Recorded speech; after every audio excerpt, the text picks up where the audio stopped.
Shalom Bapak Ibu Saudara, saat ini kita bersama akan merenungkan bagian firman Tuhan dari Kejadian 27 sampai 28. Saudara, tentu sebagai makhluk sosial, kita hidup dalam relasi, baik dengan teman, keluarga, maupun orang-orang di sekitar kita. Nah mungkin dalam lingkungan pertemanan, kita bisa nih ketemu orang yang pendiam, yang satu ceplos-ceplos, bahkan ada yang waktu ditanya jawab A, pas ditanya lagi udah jawab B. Nah orang yang kayak gini kita mungkin udah tanda tanya gitu ya, bisa dipercaya nggak ya? Dan kalau ketemu orang model terakhir, biasanya kita juga jadi mikir, perlu nggak ya jaga jarak? Atau ya udahlah nggak usah kasih percaya terlalu dalam mungkin ya. Tapi mungkin konflik kayak gini nggak cuma dalam lingkungan pertemanan aja. Toh dalam keluarga ada kan yang ciong, yang nggak cocok. Kakak berantem mulu sama adik, mertua sama menantu bisa diam-diaman, suami istri cekcok mulu. Atau mungkin si sumber masalah tuh diri kita sendiri, yang egois, manipulatif, dan suka menipu. Saudara, menariknya dalam Kejadian 27 ini juga menggambarkan keluarga yang bisa dikatakan saling menusuk dan gak bisa dipercaya gitu. Di sini kita menemukan Ishak sebagai ayah, tapi dia ayah yang pilih kasih. Dia lebih sayang Esau. Ribka sebagai ibu menyusun rencana rahasia dan ngajak anaknya menipu suaminya sendiri. Esau itu sifatnya impulsif dan gampang tergoda. Yakub, dia pinter sih, pinter nipu ayahnya sendiri demi berkat. Nah ini kan gambarin keluarganya gak ada yang bener nih. Semua ada kurangnya, ada lemahnya, semua berdosa deh. Tapi dalam bagian ini kita menemukan Tuhan tetap pilih Yakub loh. Tapi kenapa ya tetap dipilih?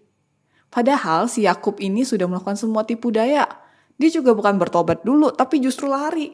Lari dari rumah, yaitu dari amarah kakaknya Esau. Dan sebenarnya juga dia lari dari dosa dan kenyataan. Yakub dari seorang penipu menjadi pelarian. Nah, mungkin ini terdengar familiar. Kadang kita juga begitu kan? Saat gagal atau buat salah, kita bukannya langsung jujur dan bertobat, tapi menghindar, menjauh dari tanggung jawab, bahkan menjauh juga dari Tuhan. Tapi menariknya, titik balik ini justru terlihat di pasal 28. Waktu Yakub di padang belantara, dia sendirian, bahkan dikatakan tidur beralaskan batu. Di tempat yang kayaknya nothing special gitu, Tuhan justru hadir. Hadirnya Tuhan bukan buat hukum dan marahin si Yakub karena udah bohong. Tapi justru Tuhan hadir dan memberikan janji peneguhan pada Yakub.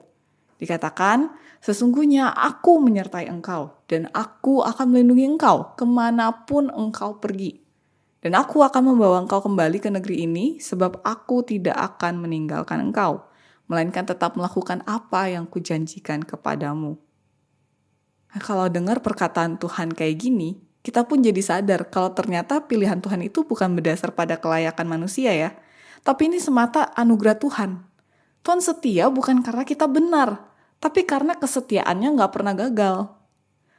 Nah setelah itu kita juga jadi lihat respon Yakub.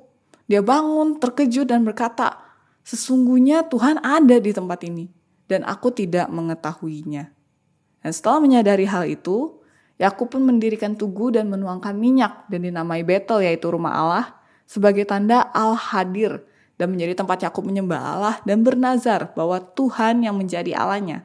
Dan dari segala sesuatu yang Tuhan berikan akan selalu dipersembahkan 1/10 kepada Tuhan. Nah sekarang Yakub dari pelarian menjadi penyembah. Dari si penipu jadi orang yang kenal Allah dan merespons Allah.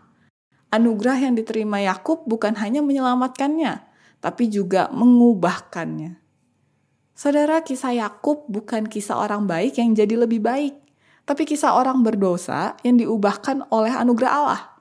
Yang dulu gak cari Tuhan dan kehendak Tuhan, sekarang memusatkan diri pada Tuhan. Nah, mungkin hari ini kita juga merasa seperti Yakub, hidup dalam kepalsuan, relasi yang rusak, hati yang kering. Kita sadar salah, tapi terlalu takut untuk datang kepada Tuhan. Kita ngerasa terlalu berdosa, terlalu rusak, terlalu jauh. Tapi justru di situ Tuhan hadir. Tuhan gak tunggu kita sempurna dulu baru Tuhan datang mendekati dan memanggil. Tapi justru dalam ketidaksempurnaan kita, Tuhan datang mendekati dan memanggil kita kembali. Mazmur 103 ayat 10 mengatakan, tidak pernah Tuhan memperlakukan kita setimpal dengan dosa kita, atau membalas kita setimpal dengan kesalahan kita. Kasih dan pengampunan seperti inilah yang berpuncak pada Kristus yang telah menebus dosa kita dan memperdamaikan kita dengan Allah. Di dalam Dialah kita dipanggil menjadi umat pilihan Tuhan. Kita tidak sempurna, tapi kita diterima. Itu semua hanya anugerah semata. Pertanyaannya sekarang, ketika Tuhan menyapa kita, apakah kita akan lari? Atau kita akan berhenti dan berkata, sungguh Tuhan hadir, dan aku mau hidup baginya. Kiranya hidup kita yang dulu lari dari Tuhan, kini menjadi hidup yang berlari kepada Tuhan. Merespons anugerah Tuhan yang begitu besar pada kita. Amin.